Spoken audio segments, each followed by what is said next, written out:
Hey, what's up? It's your Boingbo here.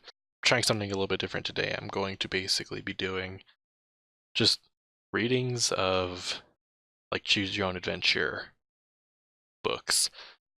These were a couple that I'd actually played beforehand that I really enjoyed and never really got to finish, so I was kind of hoping that they'd update it a little bit more, and it turns out that they haven't. Or at least I haven't bought the full version yet. Anyways, this was just something different that I'd not heard of before, so I decided I would take a look and just kind of see how it goes. Let me know what you guys think. Let's start with Deep Space Huntress. Might be weird cuts in the middle of all this just from me sucking. No, I won't cut back to parts like I didn't fail. I'll just probably get distracted at some point or another. Pepper Malagne, Deep Space Bounty Hunter by Robert. I'm not going to even try to pronounce that one. The life of an interstellar bounty hunter isn't an easy one. You've just turned into one of the galaxy's slipperiest characters, Sleeve Salazar. Fucking Sleeve Salazar. And you've barely had time to wash the mucus off your hands when you run into another potentially life-threatening situation. This challenge, however, is a bit more mundane than dodging the poison-tipped tentacles of Sleeve Salazar. You're almost out of gas.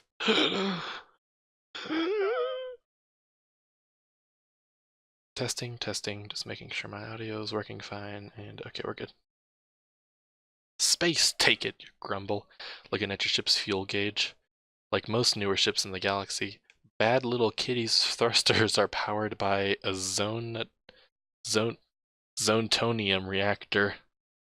Zontonium is fairly easy to get in most parts of the galaxy, but your pursuit for Salazar took you way out into the Peraltian Rim, a backward area of the galaxy where most of the ships still powered by fission reactors. The only advantage to being in this part of the galaxy is that you're unlikely to run into any members of the Ursa Minor Mafia. You still owe them 10,000 credits, and the bounty on Sleeve Salazar isn't going to make much of a dent in that. What you need to get the mob off your back is a big payday. Preferably before your Zentonium stores are depleted, and Bad Little Kitty becomes just another piece of salvage floating helplessly in deep space. Your eyes fall to a framed document on the back wall of the cockpit.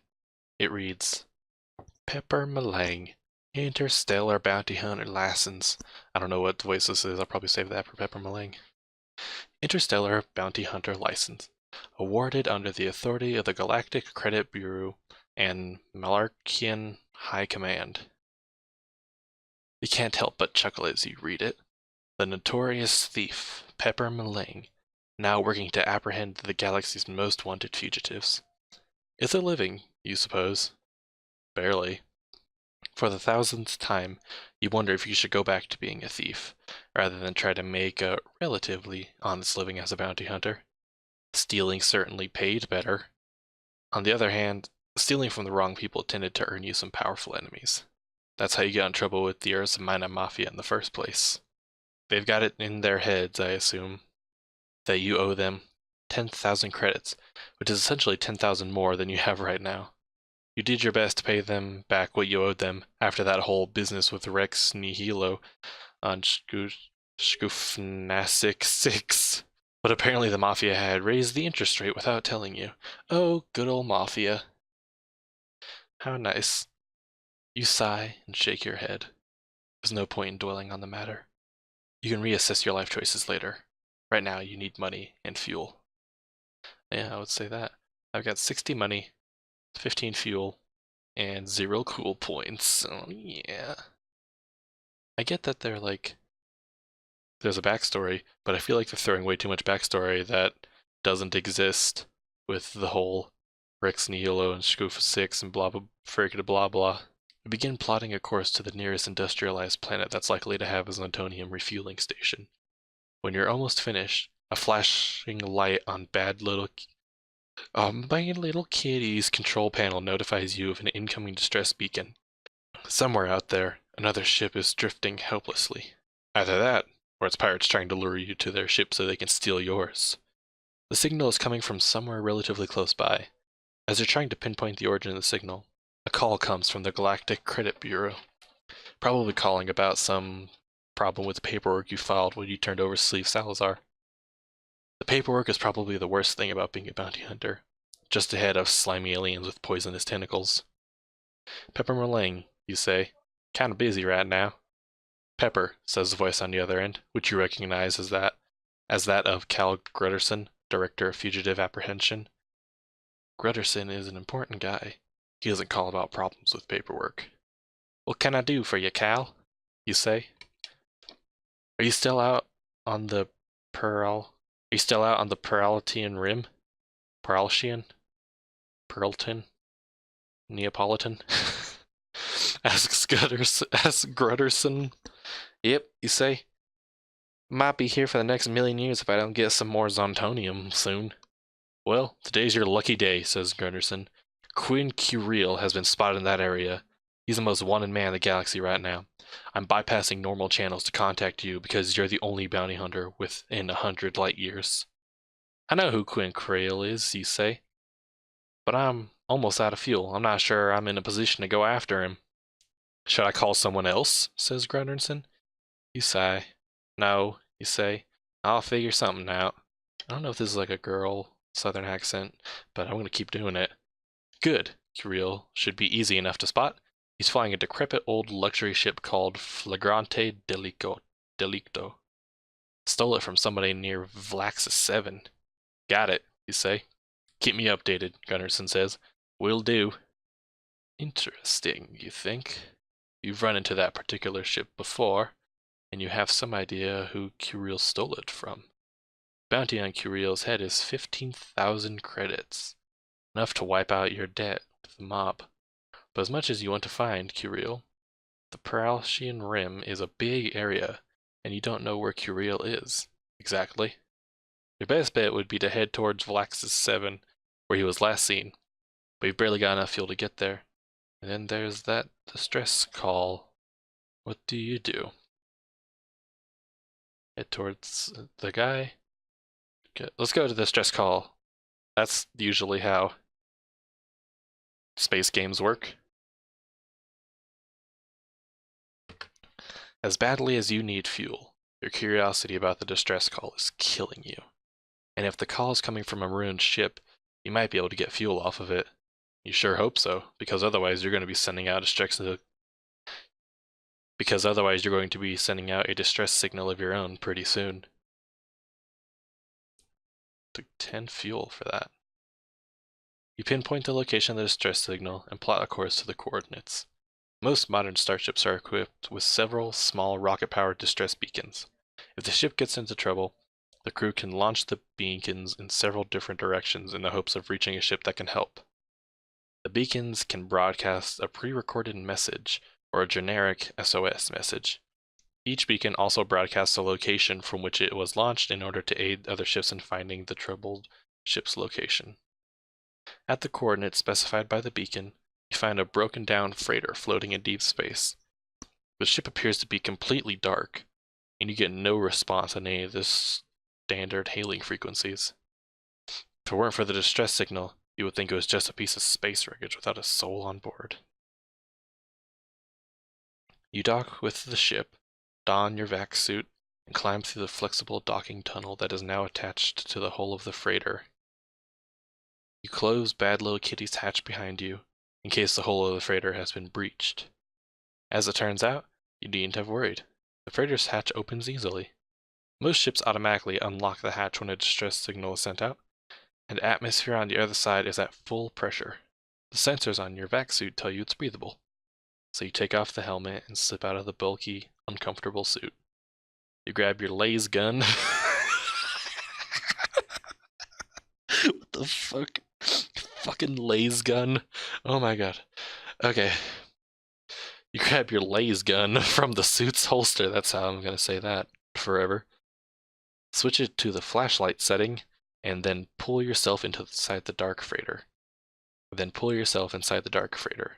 taking a moment to get your bearings as the artificial gravity takes hold.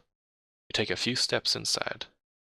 As you shine your light around the cabin of the freighter, it at first appears to be deserted, but then you think you see something moving on the walls. No, not on the walls. It looks like the walls themselves are moving. Is it a trick of the dim light?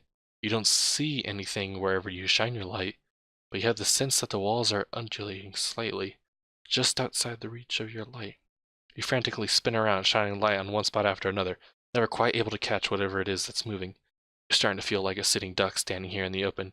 It's time to move, either back into your ship where you can decide what to do next, or deeper into the interior of the freighter. What do you do? I don't know. I don't know, Holmes. I don't. That's some Dead Space vibes going on right there. I want to continue inside, because I feel like, let's go. You don't know what lies ahead of you, but you do know that standing still is a bad idea. Move as quickly as you dare through the cabin, making your way to a narrow tunnel that leads toward the cargo holds and the cockpit. You hear a clanging sound behind you. That sounds like the freighter's hatch closing. You're definitely not alone on this ship. As you try to decide whether to turn and face whoever or whatever is behind you, or continue further down the tunnel, you hear a voice whispering in the darkness. "Pepper," it hisses urgently. You turn towards the sound and see a match flare in the darkness. The match illuminates a face that is handsome, at least in a game show host sort of way. "It's me," says the man. "Rex Nihilo." You say. This isn't the first time you've run into Rex Nihilo. Rex considers himself the greatest wheeler and dealer in the galaxy. But as far as you're concerned, he's nothing but trouble. "What in space are you doing out here?" you demand. "Long story," whispers Rex. "We were supposed to be buying some black market hologame crystals from the captain of this freighter, but we got sort of, well, hoodwinked. And by we, I mean Sasha. She's pretty gullible, you know." Sasha is Rex's robot companion, and although Rex would never admit it, she's the primary reason that Rex is still alive. You highly doubt she was the one who got hoodwinked, as Rex termed it. "Where is Sasha?" you asked. "Ouch!" Rex yelps. The match has burned down to his fingertips. He drops it and it goes out. "She's in the cockpit, but she's not feeling so hot right now." "Juicers." Rex lights another match. "Juicers?" you ask. What space is it? Suddenly, your lasgun is jerked out of your hand and the flashlight goes out. You curse as you spin around. You can hear metal slithering against metal as though your weapon is being dragged along the floor. But you can't see anything in the shadows of Rex's match. Rex laughs. "That was a juicer. You know, an electricity leech. They're making a snack out of your weapon." You curse again.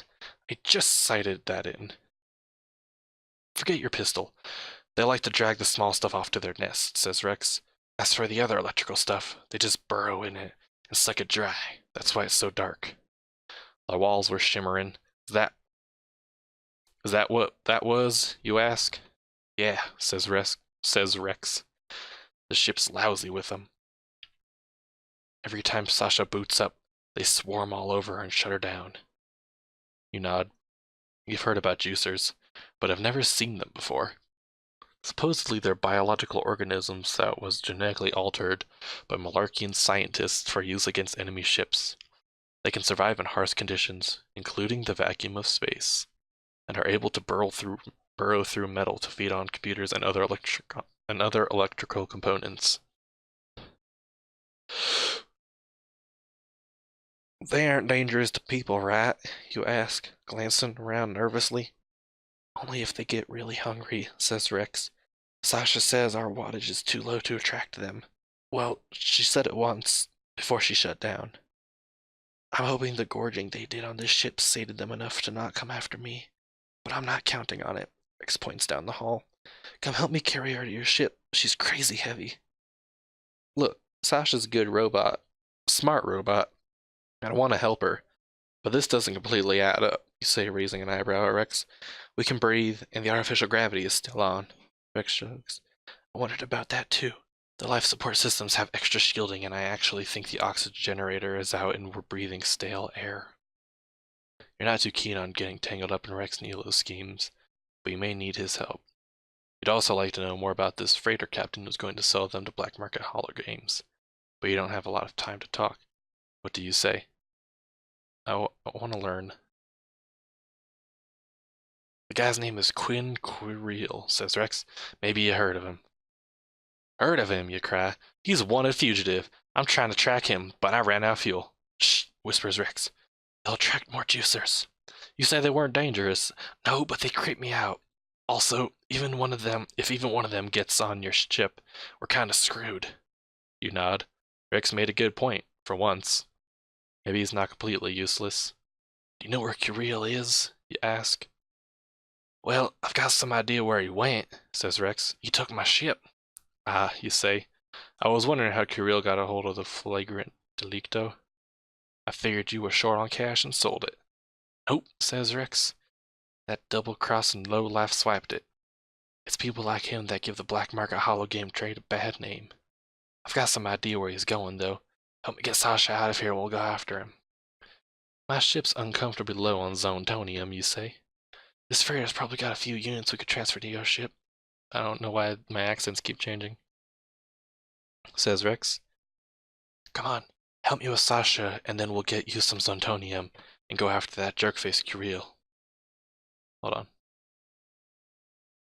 Whisper, whisper noises. Okay, that's fine. What do you say? Okay, let's go get Sasha.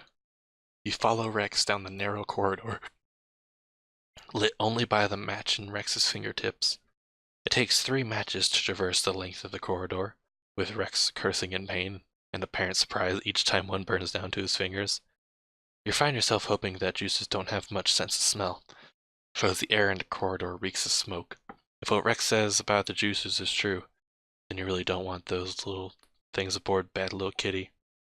Also, like, if you're breathing stale air, then you're burning up all the oxygen. Rex opens the door to the cockpit and lights another match. Inside, barely visible in the dim light, are 2 chairs facing an extensive control panel. A figure sits, unmoving, slumped into the right chair. Here, get her feet, says Rex. Hang on, you say. What about the juicers? I don't want those things on my ship. They'll leave her alone when she's shut down, says Rex. Nothing to worry about, unless we sit here and keep talking. Then they'll hear us and latch onto her. Come on, grab her feet. I don't know about this. I really'd rather inspect her. Can we lure the juicers away? Or, okay, let's go.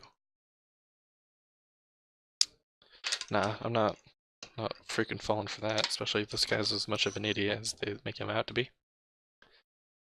How are you going to inspect her, says Rex. I don't know if you've noticed, but we can't use anything that requires electricity. Do you have any paper, you ask? If we could light something bigger than a match, we might actually be able to see something. Paper, says Rex undoubtedly. What do you think this is, the 23rd century? I don't think there's any paper on this ship. Well, feel around, you say. There's gotta be something that'll burn. Reach out your hand and touch a wall, but jerk your hand back as you feel something slimy slithering over your fingertips. I have a better idea, says Rex. Let's stop doing our best to attract juicers and get out of here. I don't know, Holmes.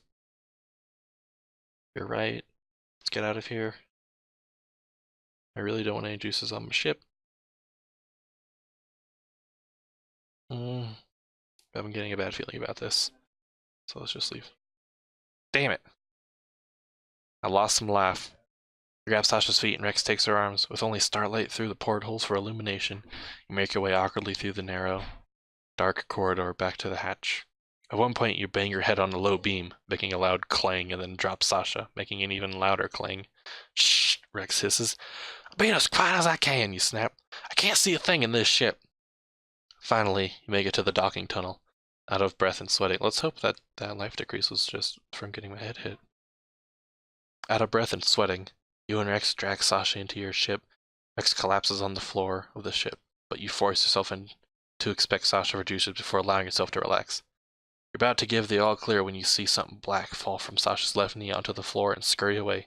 You reach for Elaz's gun, Elaz's Realizing too late that the juicers must have stolen it, you leap after the juicer and try to stomp it. Suddenly you feel pain in your leg. The thing, it's latched onto you. Space, take it, you shout, as you bash the side of your leg against the bulkhead of the ship. There's a squish followed by a strange smell. I think it injected me with some kind of venom, you shout as you clutch your leg. You said they don't hurt people. Well, to be fair to the juicer, that was self-defense, says Rex. You were trying to smash it. Rex, fucking fight me. You hobble over to the first aid kit and apply a spray to numb the pain. That should help you walk, but you have nothing to neutralize the venom. You hope it doesn't kill you. Oh, fuck. Wow, you totally mashed it, says Rex as he inspects the gun on the floor. Good thing, too. That thing got into the wire, and Nex notices you glaring at him and lets his sentence trail off. So, we gonna go get some Zoontonium from the freighter? At this point, you want nothing more than to undock from the freighter and continue pursuing Quinn Careel, but you're a little concerned about how little fuel your ship has left. We could go scrounge some Zoontonium from the freighter, but you're worried that all your moving around is going to attract the juicers to your ship. If that happens, it will only be a matter of hours before your ship is as dead and dark as the freighter. How fast can we get Zoontonium from the freighter, you ask? With me guiding you? 5 minutes, says Rex. You arch your eyebrows. 15 tops, says Rex. I mean, we have to get fuel. I'm not going to make it anywhere without it. Okay, let's go get some Zoontonium from the freighter, you say. You're a brave woman, says Rex, still out of breath. We're not going to get very far if we don't get some fuel, you say. Every minute we fool around is another minute for the juicers to find your ship, says Rex. They're bound to be hungry again by now. Their appetites are legendary. I know, but like, where are we gonna go? We just gonna fucking float in a direction? We could latch my ship from the freighter and jetpack over, you say? Maybe, but you better power everything off when you get there, or you'll be covered in juicers, says Rex. We can do that, you say. There's a master power switch on the suit. Once we're through the airlock, we can power down. I say if we're going to do it, let's make it fast and simple and just go for it, he says. Besides, juicers can move through space. Undocking is no guarantee. Well, it's better than nothing, you say. How fast can you find the freighter's reactor, you ask? About 5 minutes. They're just repeating lines at this point. Let's see how jetpacking works. It sounds like fun. Ooh, I got 1 cool point. Nice. And 30 fuel points. Even better. They might be able to survive in space, but I'm not going to make it easy for them, you say. I'd be surprised if there aren't already some aboard, says Rex. Damn it. I'd be surprised if there aren't already some aboard, says Rex. You scowl at him. Look, I just don't like spacewalks. That's all, Rex shrugs. I always send Sasha to do that stuff because she doesn't need a suit or anything. You ignore him as you undock your ship from the freighter and pull away a few hundred meters. You then grab some fresh flares to use as torches later and put on your spacesuit and jetpack. You have to help Rex with his as he complains about deep space drying his skin. Finally, the two of you go out the airlock and launch yourselves toward the freighter. Luckily, you tethered Rex to you or he would have missed the freighter and careened into open space. As it is, he knocks you off course and you have to crawl over the hull to of the freighter to get to the airlock. Once inside, you both power down your suits and you fire up a flare for some non-electrical lighting. Ah, space, take it! The artificial grav is out, says Rex. Sure enough, you're floating in the corridor. Thankfully, the air is still breathable. The two of you float about through the corridors until you can hold it no longer. Rex, you said 15 minutes tops. Shh, hisses Rex in a whisper. Keep it down.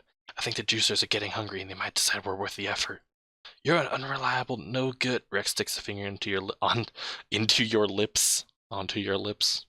Shh, calm down, little filly. I'm positive it's this way. What'd you call me, you ask?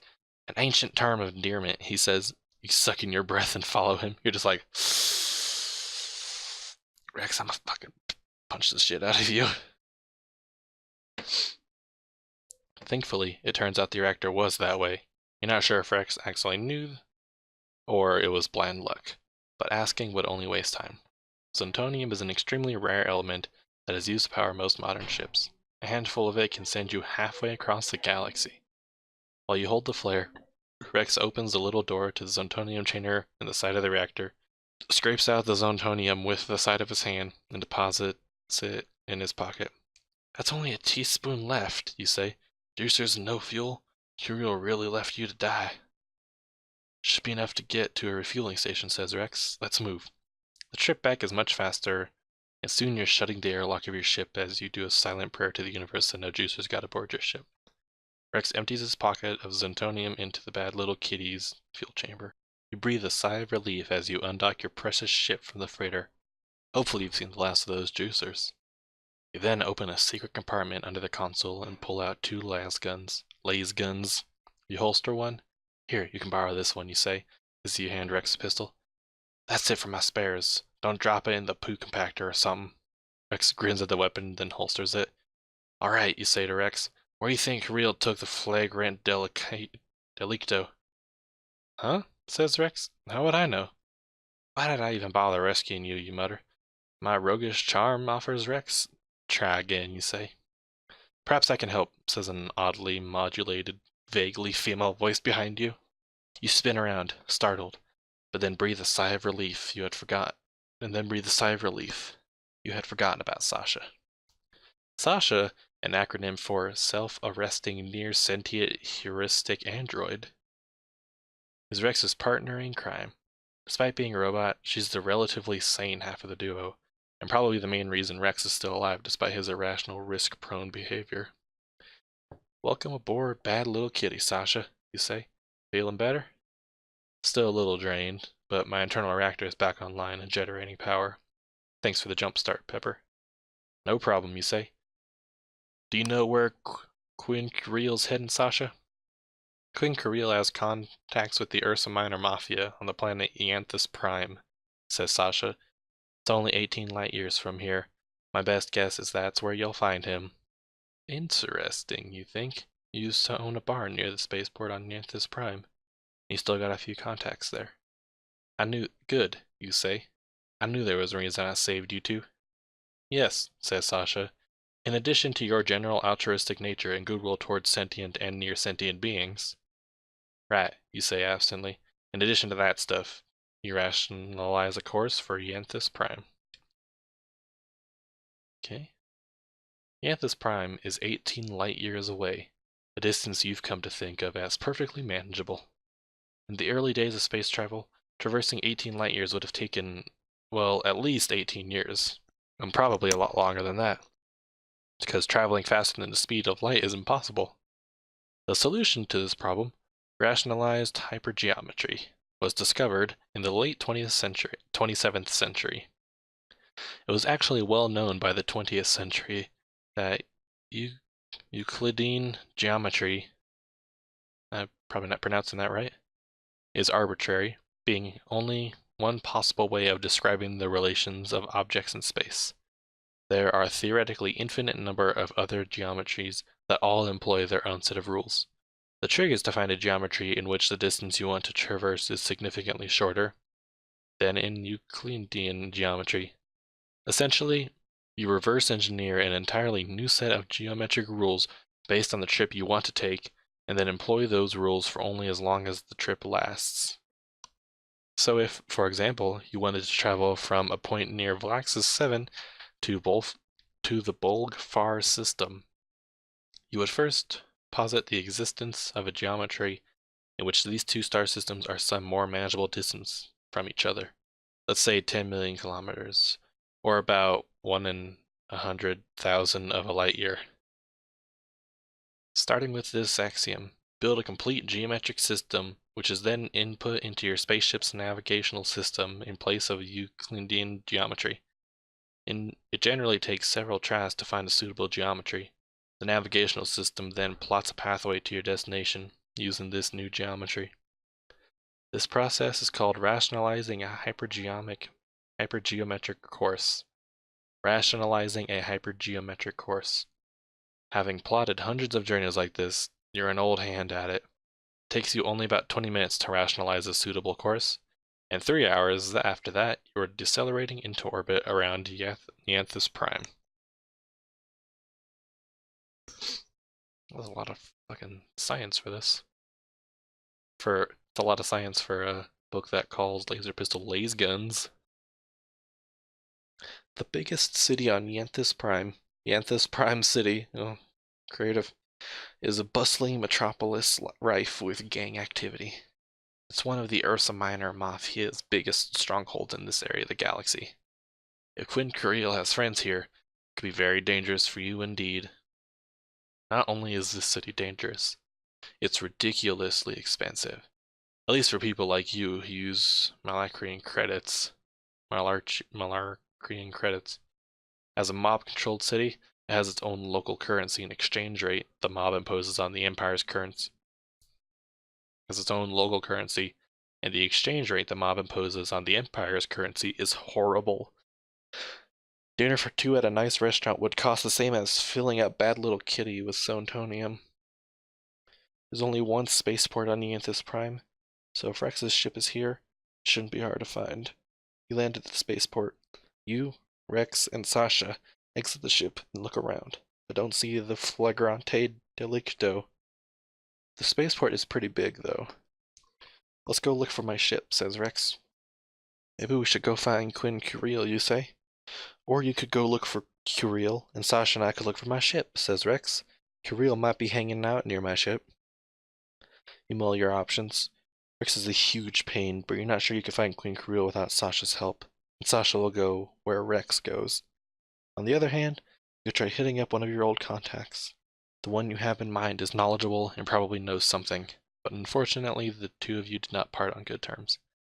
You definitely would not want Rex along for that meeting since, in your experience, Rex escalates tension situations into all-out violence. What do you do? I don't know. I feel like splitting up might not be a good idea. Let's look for the ship. Working with Rex Niolo is one of your least favorite things, but there's something to be said for keeping an eye on him. There's no telling what sort of shenanigans he might cause at the spaceport while you're looking for Quinn Kuriel, and the fact is, you need Sasha's help to find Kuriel. The three of you, I feel like I'm pronouncing his name wrong, but I'm going to keep saying Kuriel. The three of you make your way around the perimeter of the spaceport, trying not to draw too much attention from either the security guards or the various shady characters hanging around. You've traversed most of the landing bay and are about to suggest shady characters hanging around. You've traversed most of the landing bay and are about to suggest giving up and leaving to look for Kuriel when Rex stops suddenly and points. There she is, he exclaims, too loudly. In a corner of the spaceport, you see Rex's beat-up old ship, the Flagrante Delicto. You also notice a couple of large men wearing suits and fedoras standing near the ship and looking your way. What are you waiting for? Asks Rex, taking a step forward. Let's go get her and get out of here. The fuck, Rex? Rex, says Sasha. Those guys look like Ursa Minor Mafia to me. You're paranoid, says Rex. Can't a couple of guys hang around a spaceport in suits and fedoras, looking quietly menacing and heading our direction with las guns? Okay, maybe you're not paranoid. I think I know these guys, and not good. Run! What do you do? Run. Talk to them. Let's run. Get out of there. Oh no! I gotta stop running. Rex turns to run, and you and Sasha follow. You can only imagine what Rex has done to anger Ursa Minor Mafia. But you don't want to tangle with these guys. Somebody must have gotten word of Rex's ship landing here and sent a couple goons to watch for him in case he showed up. The three of you run as fast as you can to the nearest exit. Lay's gun blasts impacting all around you. Rex throws open a door, and you and Sasha follow. As you go through the door, a blast hits the top of the door frame, shattering the concrete and sending a chunk of rock hurtling against the back of your head. Stunned, you nearly fall to the ground. This way, Pepper, cries Sasha. You look up to see her and Rex getting into a hover cab.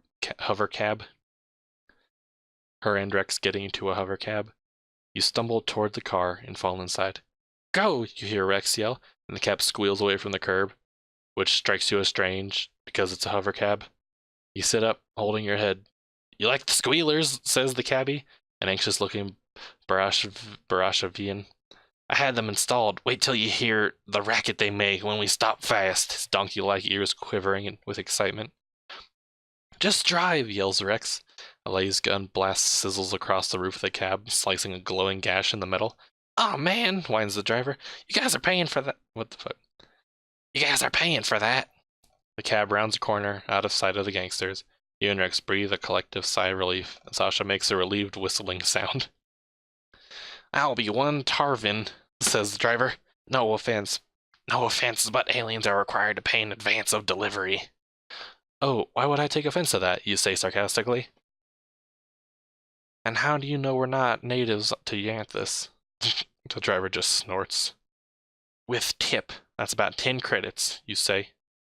Pay him, Rex. Why am I paying, says Rex. Because I saved you from an unspeakable death in deep space aboard that freighter, you say. Oh, I thought I saved you, says Rex. Besides, I got ripped off by Kirill. He stole your wallet, you say? I left my credits aboard my ship. The ship he stole, says Rex. Driver twists his ears. What you presume is irritation. I have a strict quota. I will waste no more fair time listening to you bicker like a pair of mulickety roosters, he brays. What do? I'll pay up.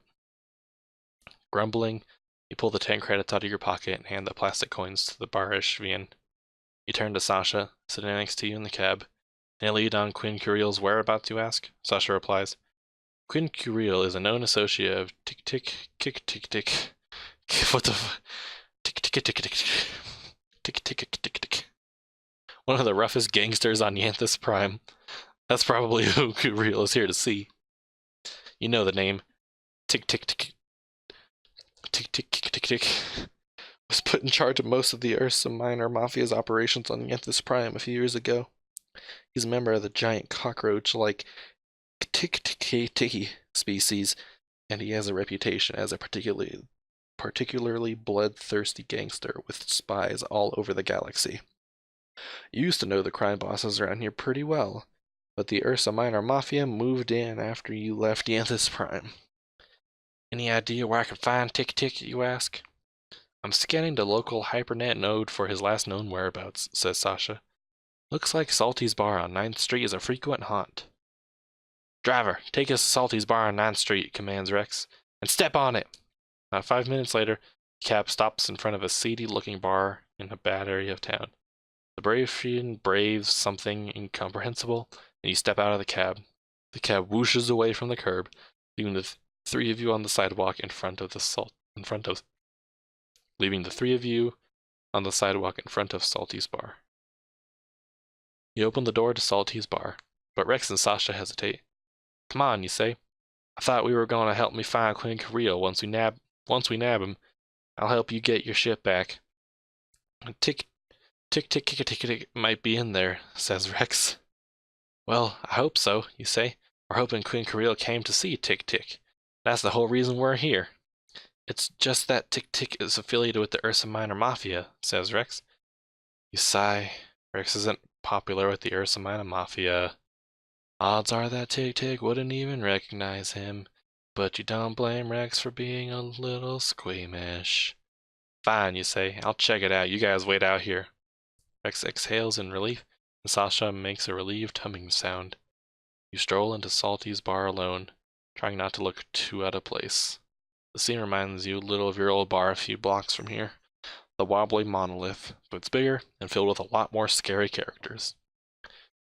Tick tick tick tick tick tick tick tick tick tick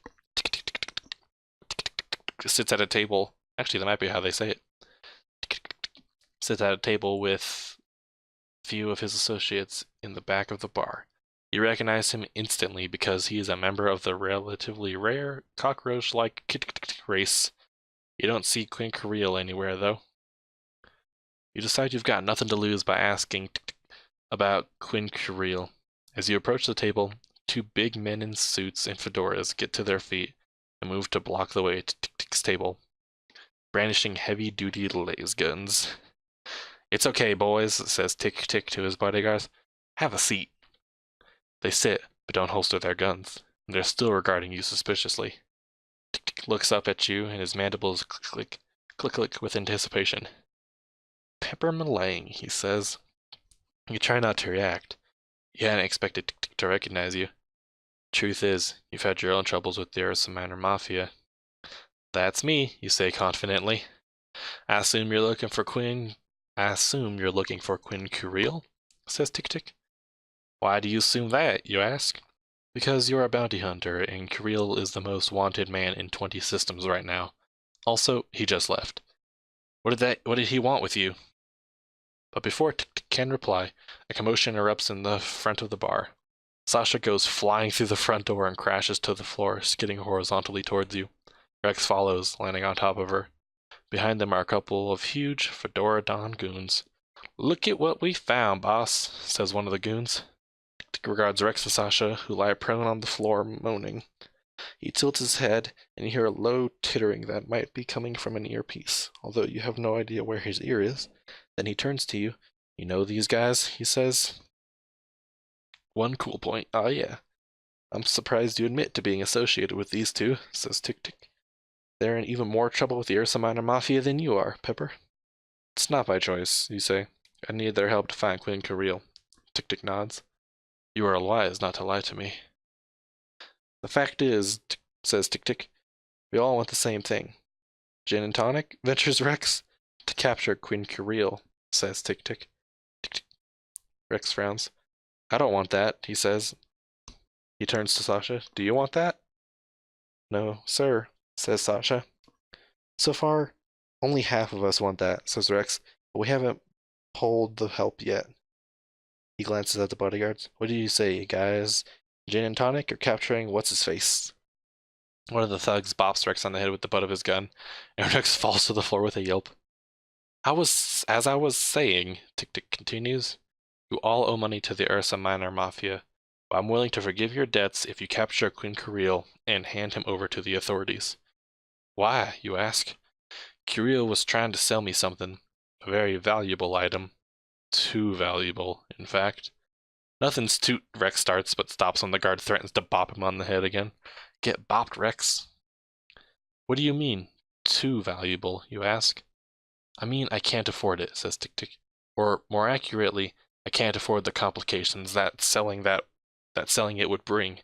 And I can't afford to have anyone else buy it either. Quinn Carril needs to be stopped before he finds a buyer."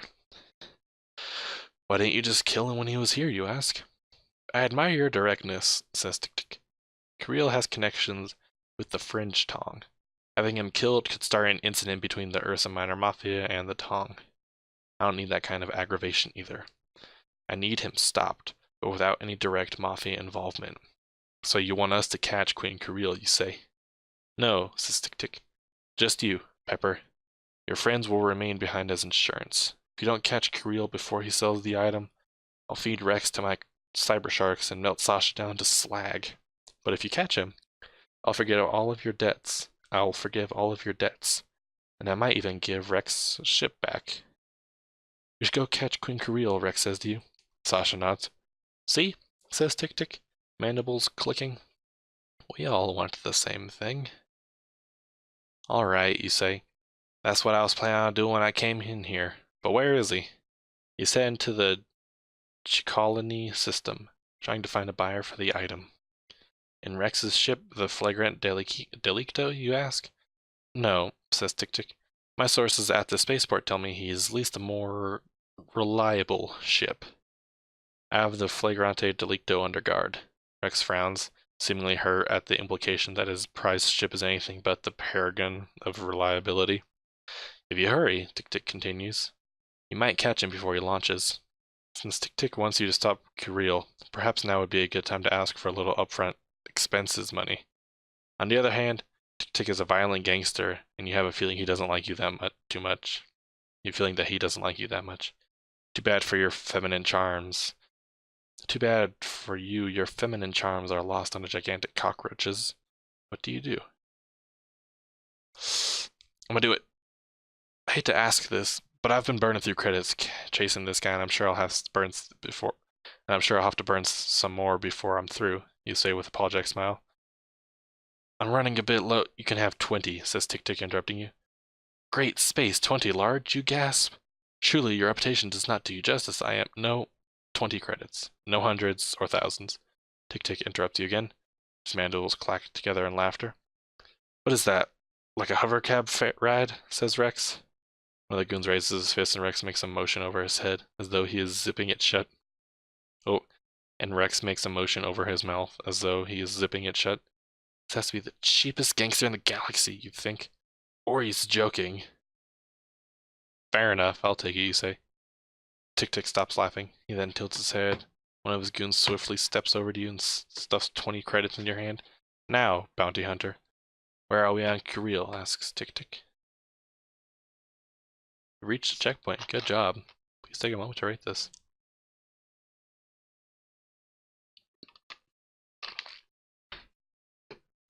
Just not right now. Checkpoint saved. Fine, that's good. I'm on it, you say. You feel a little bad about leaving Rex and Sasha with Tick Tick. There isn't much you can do about it. The three of you are no match for Tick Tick's goons on his home turf. The only thing you can do to help Rex and Sasha now is to catch Quinn Kirill. You spin on your heels and head for the door. It's getting dark outside, and you wonder how long it will be before Quinn Kirill takes off. All these cab rides are getting expensive, but walking to the spaceport will take too long. A cheaper option would be to take the Crosstown hover rail. The station is almost half a mile from here, so that will cost you some time as well. Let's take the middle ground to take the hover rail. You run to the hover rail station, buy your ticket, and hop on board. The hover rail train deposits you at the spaceport about 20 minutes later. Cheaper than a cab, and a heck of a lot faster than walking. You just hope you got to the spaceport in time to catch Quinn Kirill. Tick Tick said that Kirill was planning on leasing his ship and taking it to the Chicalani system, so you run toward the area where they keep the ships for lease. There's no sign of Kirill, or any ships getting ready for takeoff. You go to the lease counter and ask if they've leased the ship to Quinn Kirill. You explain that he's a dangerous fugitive and that you're a licensed bounty hunter trying to bring him to justice.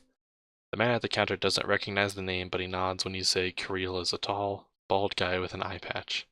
Oh yeah, says the man. He rented one of the newer clippers, took off about half an hour ago. Thanks, you say, and run to Bad Little Kitty. You get on board your ship, run through the pre-flight checklist, and fire the thrusters. The Chicalani system isn't too far away, and maybe a little farther than the other jumps you have been doing lately. However, fuel consumption from a jump is hard to predict.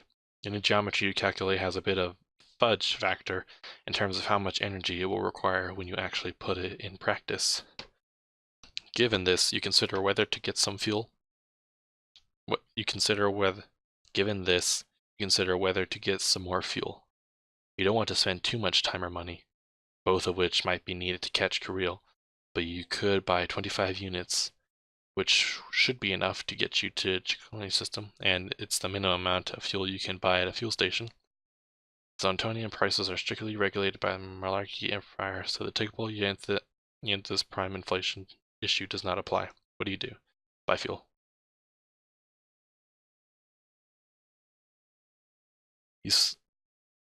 The fuel, 1 credit per fuel. It's crazy.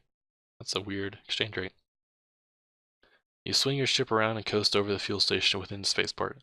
Pay the kiosk. A few seconds later, a tiny cube full of Zontonium powder pops out the machine as Malarkey and security droids stand nearby, their lasguns always at the ready. You go inside your ship and deposit the contents of the cube into your reactor. You then notify the spaceport control that you're ready to depart.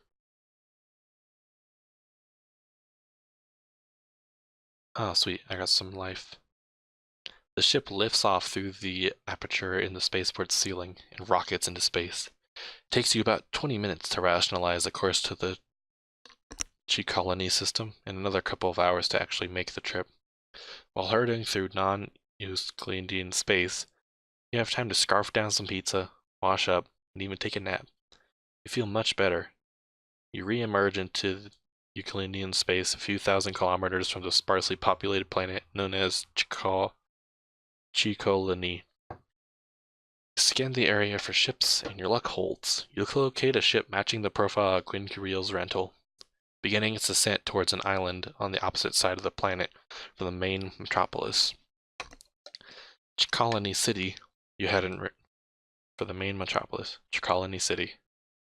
realized there was anything on that side of the planet, and you're curious what Kirill is planning on doing there. Bringing up the Malarkian registry of planets on your ship's screens, you find that there is indeed a small island on this side of Chicalani called Trentino.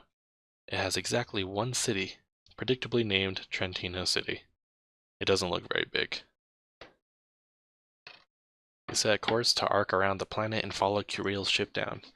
But as Bad Little Kitty nears Trelawney's atmosphere, suddenly it's rocketed by laser cannon blasts. A warning light flashes, indicating that your shields are low. Your shields are down to 34%.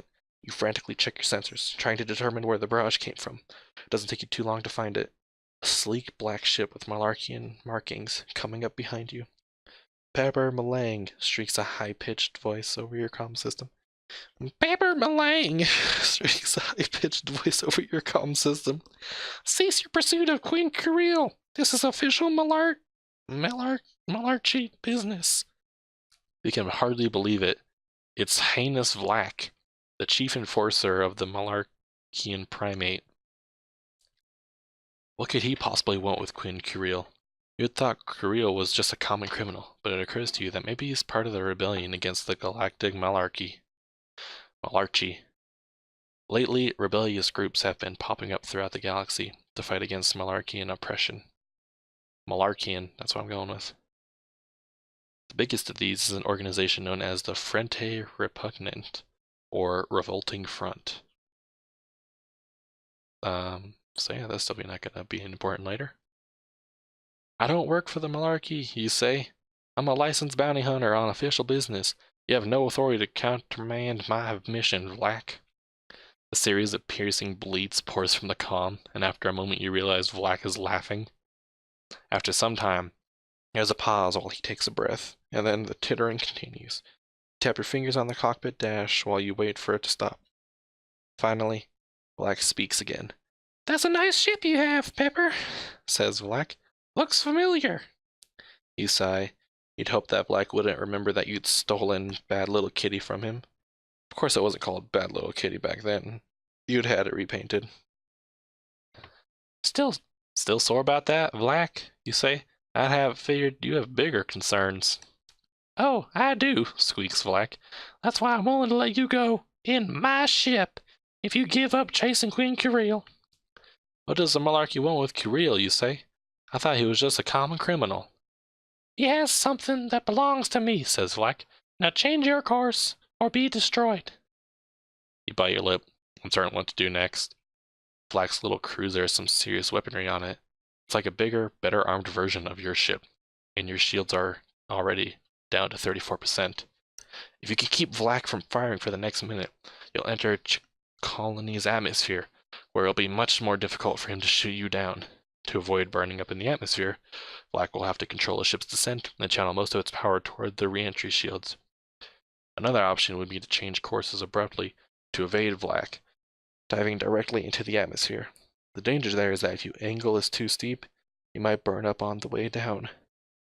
Not a pleasant way to go. Or you could do what Vlack least expects. Attack. What do you do? I feel like I want to keep him talking. But also, surprise, bitch. Oh no, I died. Sometimes the most unexpected course of action is the best course. You target Vlack's ship and all the Bad Little Kitty's laser cannons open fire, lighting up Vlack's ship with blinding flashes of red and purple. Curse you, Pepper, Vlack shrieks. You shall feel the crushing might of the Malarchy. A volley of laser cannons blast rocks Bad Little Kitty, dropping your shields to 7%. You open fire again, but half your laser cannons are offline, and you do minimal damage to Vlack's ship. Another barrage hits, wiping out your shields and knocking you to the deck. Dazed. Warning lights flashed and claxons blare, and the klaxon blares. The ship begins to fill with acrid smelling smoke. You're starting to think that attacking ships wasn't the best course after all. Wait, you cry, your eyes burning in smoke. I surrender.